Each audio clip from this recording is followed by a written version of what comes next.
Wenn du Kopfweh, Bauchkrämpfe oder sonstige Schmerzen hast, nimmst du wahrscheinlich als allererstes ein Schmerzmittel. Aber weißt du auch, wie es funktioniert? 4. Stock.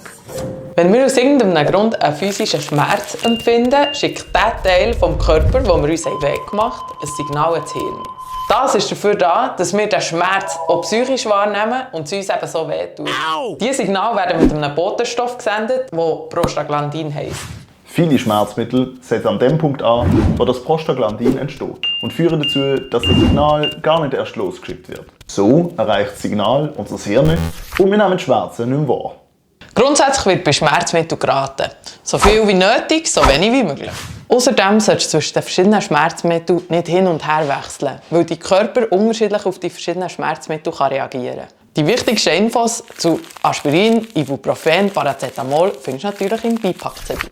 Behalt das im Kopf, wenn du das nächste Mal eine Schmerztablette schluckst und schick das Video deinen Friends, die deine persönlichen Ibu-Dealer sind.